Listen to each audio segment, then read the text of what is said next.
Hi everybody, so I'm finally here able to give an update on this seemed like a hectic day. I had an 11 o'clock appointment at urology and I really didn't leave that place until like 3 o'clock. So it's been a long day, and I did post on Facebook that I was going to my urologist and going to request that the interstem implant be removed. And I know you guys are really curious and anxious to know what happened, so I'm here to tell you. I went in and, I seen him and I was like, it's been 6 months with this implant and we have been changing settings after settings and we're not really having any improvements, and I don't think we're going to see any improvements. And I told him that I was unhappy and that I really just wanted the implant to be removed. So he agreed, and the surgery is scheduled for Wednesday, March 6th. And the reason why I was in the hospital so long is because I was able to get my pre-op appointment taken care of in the same day, which was so great that I'm not gonna have to go back up there until my surgery day. But I got labs done, blood work done, and I've gotten a urine culture done, so to just make sure everything goes all right to give me the okay. So this thing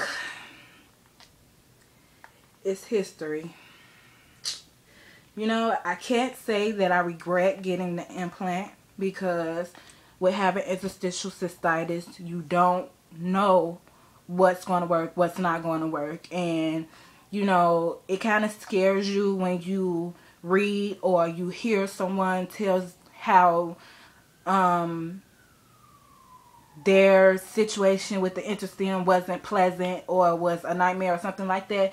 But we all understand that everybody is different, and so in my mind, I take it as, my body is not the same as anybody else's body, so my body is not going to react the same. So for me, it's a trial and error thing, and it's like you just have to test and try, just try things. And it could be scary, yes, it's risky, but that's pretty much what this disease is all about. It's about risking things.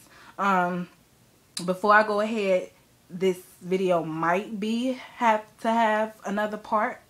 So if you look at the first part, please look at the second part so you can get all the details and information on what's going on. But back to my story. So I don't regret getting it. The only thing I hate is that it didn't work. I had to go through surgery. I had to go through, the recovery, and I had to go through feeling these vibrations. And excuse me, recently it was like I felt like a wire was misplaced, because it was kind of like protruding a little bit. Like I could feel it more than I should. Like when I touch, I'm touching it now and I could feel the wire, but it felt like a bump or something. And it wasn't my scar. It was actually below it. But it was like, usually when I touch my wires back there, the intensity of the vibration increases when I like push on it.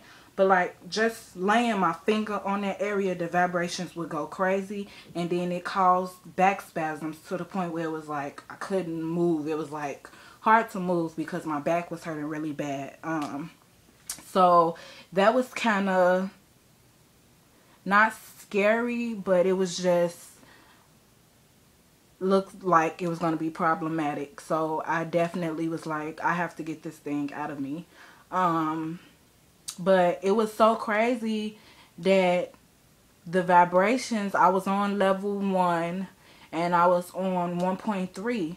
And so all of a sudden the vibrations started going crazy. So I turned it down. I was doing okay. Then in the middle of the night it started going crazy again.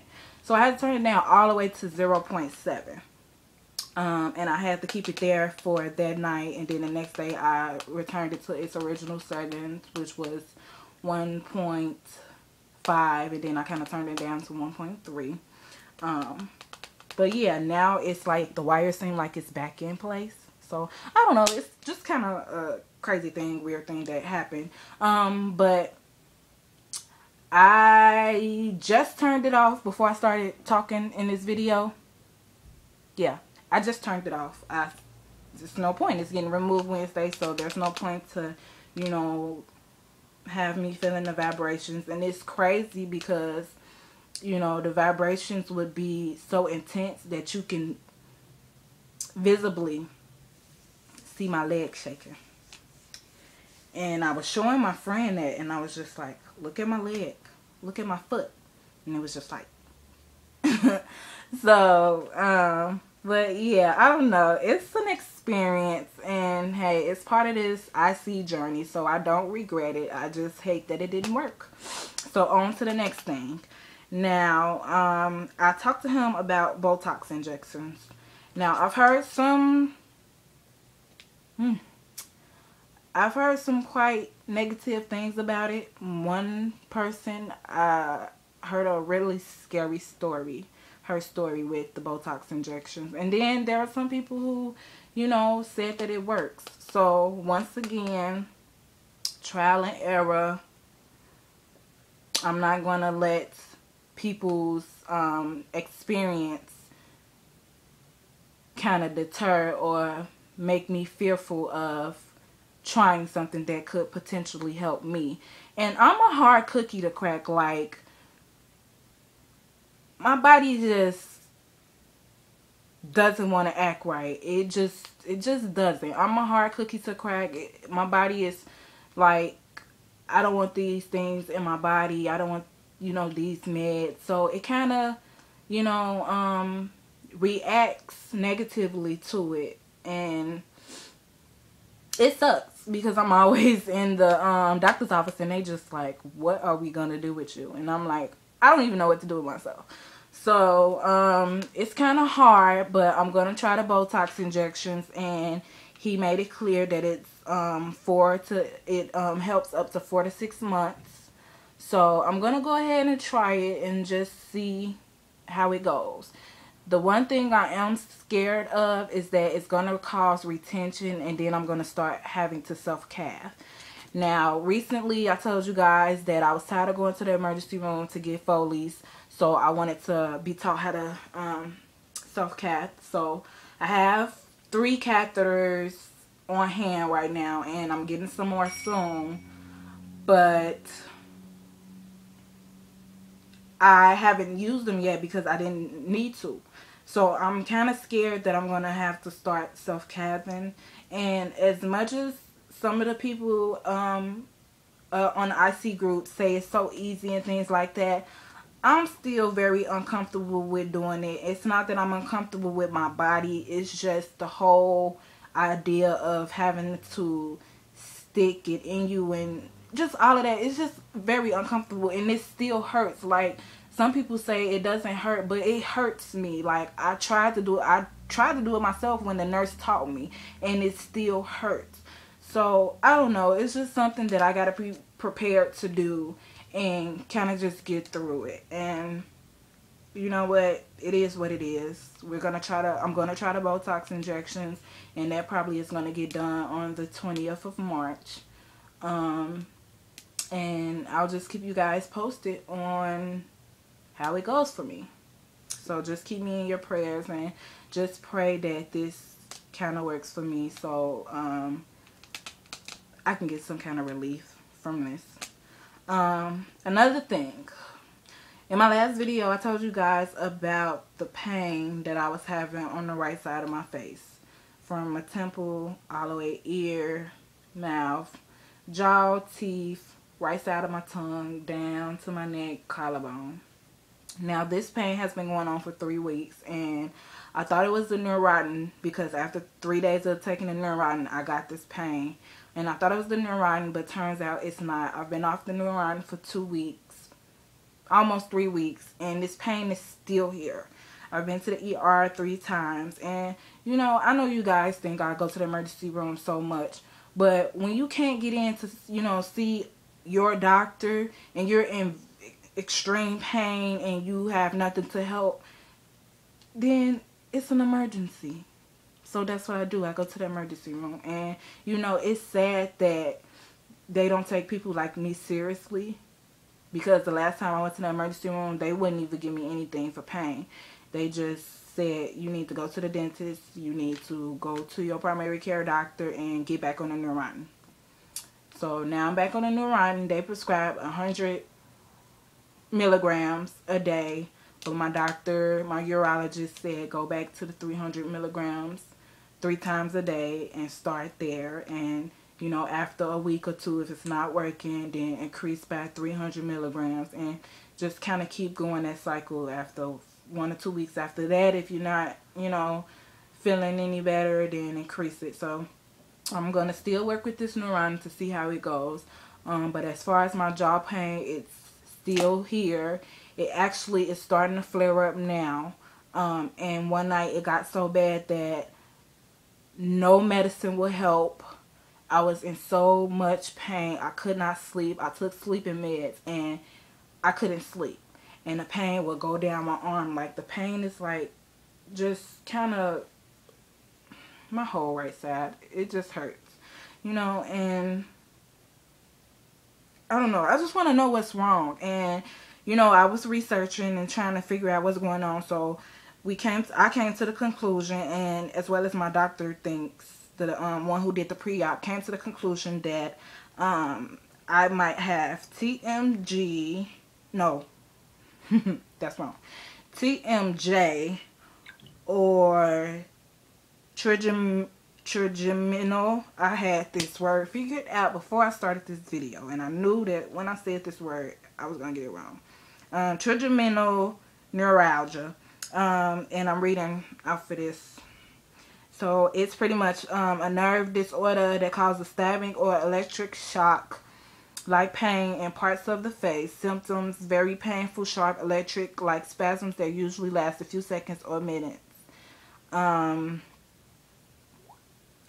I pretty much, that's what I experienced, but except it's not a few seconds or minutes. It's more like hours. And it's hard that I can't, you know, get away from it. And I'm sorry, I'm just kind of looking at it. But, I mean, it's really hard. So, the doctor was leaning more towards the trigeminal neuralgia than the TMJ. Baby music. Just because my symptoms are more of the trigeminal neuralgia. But tomorrow I have my appointment with my primary care doctor, and I will talk to her about it. Then I have the appointment on the 6th for the dentist. So we'll see if it's like my tooth or something. But I gotta get this. I keep saying we, like you guys are going through this with me, but I have to get this taken care of because it sucks. Like, I'm in so much pain, and it's kind of depressing when it seems like nothing, it's always something. Like, you know, one thing, then another thing, then another thing, then another thing. It's like keep adding and building up. And, you know, that's being stressful and overwhelming, and it's causing you to think me to think negative at times, and just having all of these, you know, feelings that it's like I put the post on Facebook saying, you know, I felt like Job. And one day I was just sitting there asking God, I said, am I Job? Am I a version of Job? Because it just seems like more stuff just keeps happening. More stuff keeps happening. You know, the disability thing is not going well right now. My health is not going well right now. You know, I'm in the process of moving, and, you know, I got to get myself situated. And then back October, I got to figure out what I'm going to do then. And it's just so much. And, you know, I was told that the disability case can be as long as 3 years. And it's like, what am I supposed to do for 3 years? I don't have no money. I really don't have nobody to give me money. I mean, my sister is supporting me, but she can only do so much. So it's very hard. And, you know, I'm not complaining. I'm just kind of telling my story telling you guys the position I'm in and what I'm dealing with. But in the lining of not complaining, I want to kind of tell you guys a little story of what happened to me today. So I did post this on Facebook, but I don't know if everybody has seen it. Not everybody is a friend of mine on Facebook. But I went to the labs to get blood work done, and this woman, she just started talking to me, and you know, she asked me, was I getting surgery? And I let her know that yeah, I had a device in for my bladder and that I was getting it removed because it's not working. And she was like, wow, I'm getting surgery too. I just found out that I had pancreatic cancer. And so I was stunned, and I asked her, she said that, you know, she hadn't never really been sick in her life, and now she has cancer. And so I asked her, I said, you know, what led you to go to the doctor? And she said she thought she was having heartburn, but it turns out she has a tumor, you know, on a part of her pancreas. So they have to do like a 6 to 8 hour surgery to remove part of her pancreas. And in them removing part of her pancreas, they literally have to take all of her organs out and then put them back in. And that's really scary. Like, I couldn't even imagine being in that position at all. So it made me look at my situation. So then it was this other lady, like right a few seats down in a wheelchair, and I went to go get my labs done, get my blood drawn, and when I came back, she was talking to the lady, and all I hear is, you're so positive about it. How can you be so positive knowing that you have cancer? She said, I have a condition that's pretty much crippling me, and I can't be positive about it. I'm pretty much negative. And she was like, her kids keep telling her that she's negative, and she says that she doesn't know how to be positive, so she doesn't understand how this lady with cancer can be positive. So the lady told her, like, I can't do anything but be positive. She said when she found out that she had cancer, yes, she got emotional. She said, but if it's my time to go, then I'm ready to be with the Lord. She said that she had a good life, and that if it's her time, it's her time. And, you know, I was just sitting there listening, looking back and forth between these two women, and the Spirit said to me, you can either be like this lady who has cancer and being positive, or you can be like this lady who's becoming crippled and being negative. You make the choice. And that was such a powerful revelation and such a powerful